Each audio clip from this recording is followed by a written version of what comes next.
Saudari-saudaraku terkasih dalam Tuhan Yesus Kristus, selamat pagi dan berkah dalam. Kita berjumpa kembali dalam renungan harian kita, Sabtu 10 September 2022. Bacaan-bacaan sebagai bahan permenungan diambil dari surat Paulus yang pertama kepada jemaat di Korintus bab 10 ayat 14 sampai dengan 22a. Paulus berbicara dan menasihati kepada umat di Korintus agar menjauhi penyembahan berhala, dan mereka didasarkan pada roti yang dibagi-bagi, yang adalah roti yang satu, yakni tubuh Kristus. Maka biarpun mereka banyak, karena mereka makan roti yang satu dan sama, mereka menjadi satu komunio.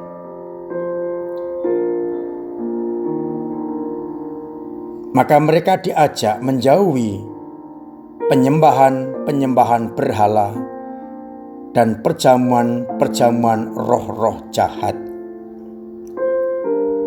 Sedangkan pada bacaan Injil, beberapa hal disampaikan Yesus. Pertama, mengenai pohon yang baik akan menghasilkan buah yang baik, karena pohon dikenal dari buahnya.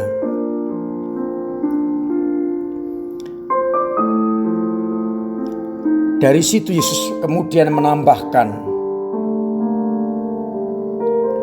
orang yang berseru-seru Tuhan, Tuhan, kalau tidak melakukan kehendak Tuhan atau Yesus Kristus, tidak ada gunanya.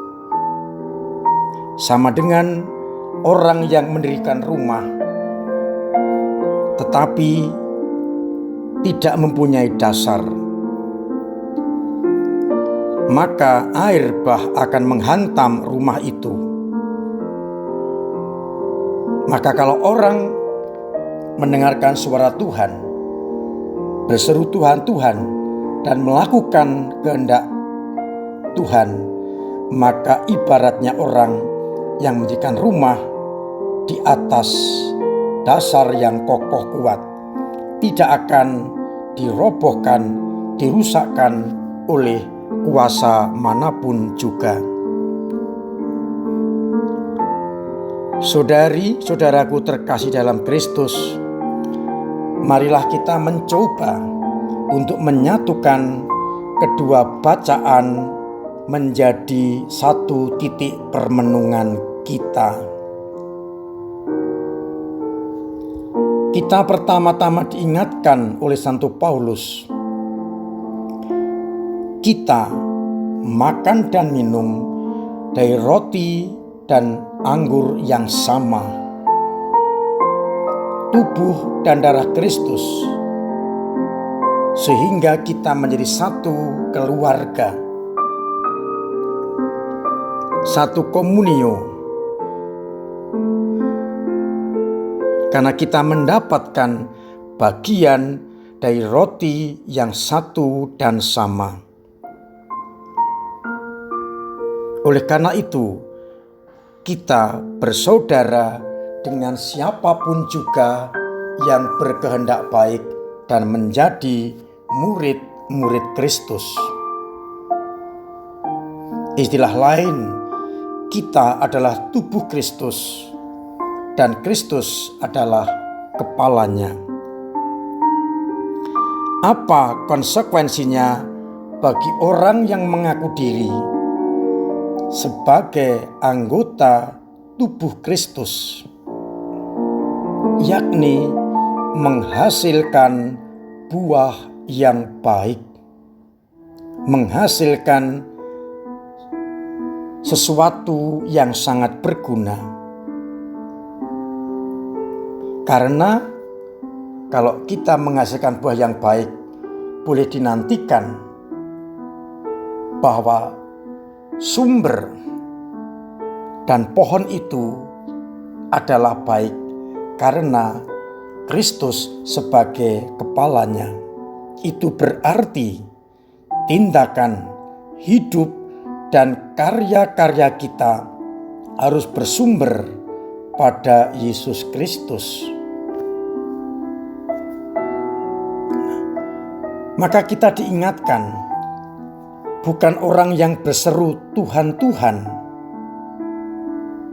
yang akan berkenan kepada Allah atau menghasilkan buah yang baik. Belum tentu. Tetapi orang yang berseru Tuhan, Tuhan, tetapi juga kemudian melaksanakan kehendak-Nya.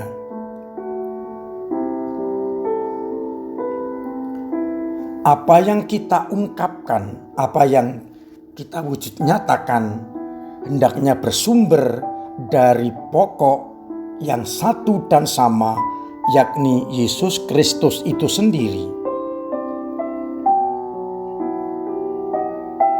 Dan orang yang demikian diibaratkan orang yang membangun rumah di atas wadas yang kokoh.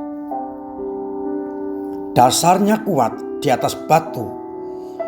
Maka ketika ada air bah, mungkin angin dan macam-macam, rumah itu akan kokoh kuat. Sebaliknya, bila tanpa dasar, maka akan roboh. Tindakan-tindakan kita di tengah masyarakat, kalau berdasarkan pada kehendak dan sabda Tuhan, akan bertahan lama untuk selama-lamanya. Tapi tindakan-tindakan yang tidak didasarkan pada sabda Tuhan, tapi kehendak kita, maka akan cepat tergoyahkan, bahkan bisa hancur. Saudari-saudaraku terkasih dalam Kristus, kalau kita menyadari sebagai murid-murid Yesus, maka kita diajak untuk menyadari diri bahwa kita ini makan dari satu roti yang sama, yakni tubuh Kristus. Dan tubuh itulah yang akan menjadi dasar kita untuk bertindak, untuk bekerja, sehingga apa yang kita lakukan ini akan menghasilkan buah-buah yang baik, buah kebaikan, buah cinta kasih, buah pengampunan, dan seterusnya.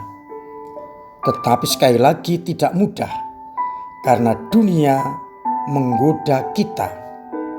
Dunia sering menggoda kita untuk hidup berdasarkan kehendak dunia dan kehendak kita sendiri.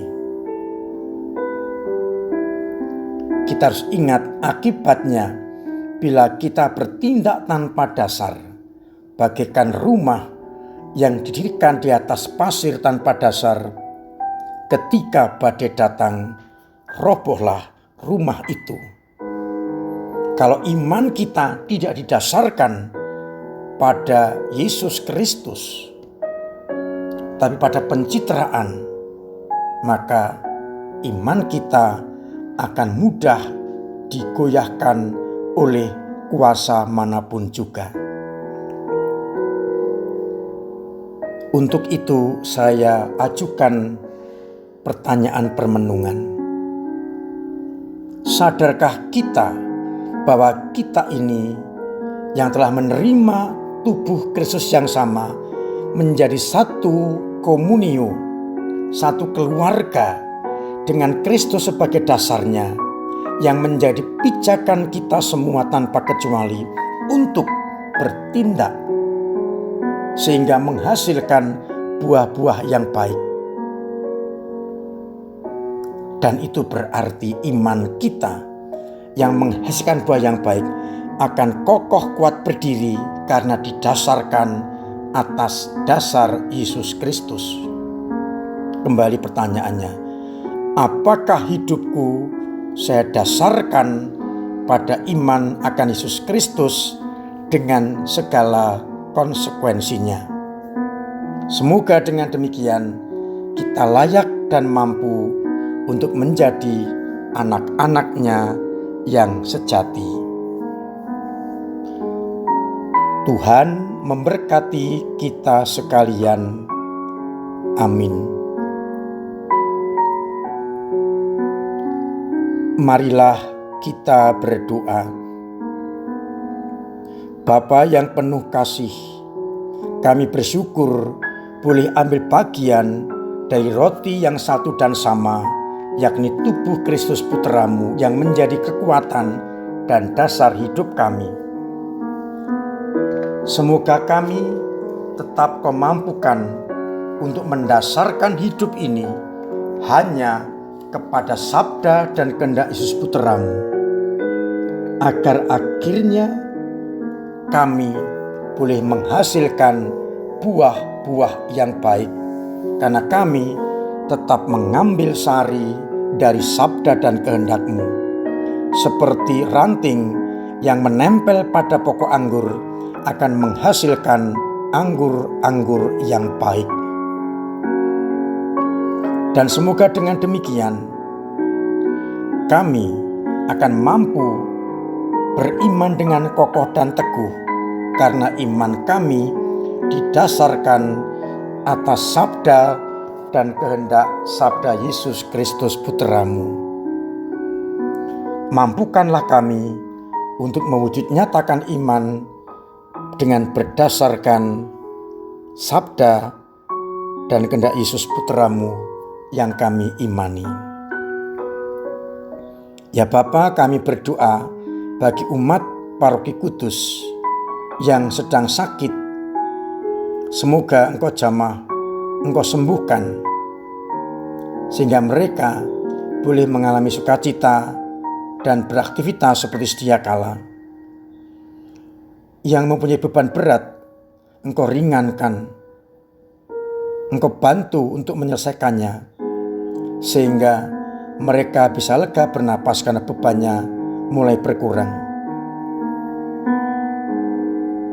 Yang punya persoalan, lepaskanlah persoalan itu dan bantulah mereka dengan cinta kasih-Mu, agar mereka boleh mengikuti Engkau dengan sukacita. Yang berpulang menghadap hadirat-Mu, bukakan pintu surga dan bahagiakan dengan penuh sukacita. Dan mereka yang kesulitan ekonomi, bantulah dengan usaha-usaha yang bisa mereka lakukan dan dengan kebaikan hati orang-orang di sekitarnya. Semoga dan rahmat-Mu itu iman umat semakin kokoh kuat dan menghasilkan buah yang baik untuk dunia. Kami juga berdoa untuk Saudara Kainawanto yang sedang sakit. Semoga tetap Kau jamah, Engkau berkati, sehingga pelan-pelan boleh mengalami kesembuhan. Tapakan dalam menghadapi sakitnya, dan berikan saya optimis untuk bisa sembuh kembali. Singkirkan penyakitnya, kuatkan dia, dan beri pengharapan.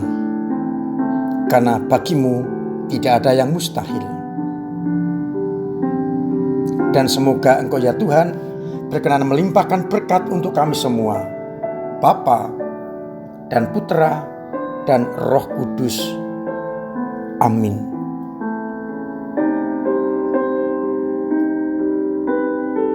Saudari-saudaraku terkasih dalam Kristus, tetap saya ingatkan untuk mematuhi protokol kesehatan dengan benar. Jauhi kerumunan, pakai masker, cuci tangan, pakai hand sanitizer, jaga jarak, perkuat imun dengan vaksin ketiga dengan booster agar kuat. dihadiri Ekaristi karena masih belum maksimal, agar kita bisa langsung bertemu Tuhan dalam Ekaristi itu. Pada bulan September, bulan Kitab Suci Nasional, ada beberapa perlombaan tanggal 18 dan 25. Saya undang umat untuk terus ikut dalam lomba-lomba itu. Hubungi ketua lingkungan atau sekretariat. Kita galakkan lomba-lomba itu yang berhubungan dengan kitab suci. Dan kita baca kitab suci setiap hari agar menjadi kekuatan kita. Bagi lingkungan yang belum menyerahkan nama-nama calon pengurus Dewan Pastoral Harian, nama calon prodiakon, dan nama calon ketua lingkungan, dimohon untuk sungguh menyerahkan, ambil bagian di dalam pengembalaan gereja ini, memberikan yang terbaik dari lingkungan untuk gereja. Semoga dengan demikian kita akan semakin mampu untuk sungguh-sungguh hidup sesuai dengan kehendak Allah. Dalam rangka penggalangan dana untuk pembangunan gedung serbaguna, Mas diundang umat untuk membeli kursi yang masih tersisa untuk penggalangan dana itu. Hubungi panitia kursi apa yang masih tersisa. Harapannya dengan kursi terjual, kita akan mampu menambah pembiayaan gedung serbaguna. Saya ingatkan karena besok pagi itu ada kegiatan dalam rangka hari ulang tahun Kota Kudus dan akses ke Simpang 7 melewati gereja kita dan agak sulit untuk masuk ke sana. Maka diberitahukan kepada umat kudus, misa pagi atau misa fajar jam 5.30 untuk hari Minggu 11 September ditiadakan. Mohon umat maklum karena memang akses ke gereja agak sulit. Maka misa Minggu jam 8 pagi dan jam 5 sore. Mohon menjadi periksa adanya. Dan akhirnya mari bersama-sama kita sukseskan pembangunan gedung serbaguna dengan cara kita masing-masing. Entah dengan memasukkan ke kotak pembangunan atau transfer kepada gereja demi terselesainya pembangunan itu. Akhirnya selamat pagi, selamat merenungkan, salam sehat, Tuhan memberkati.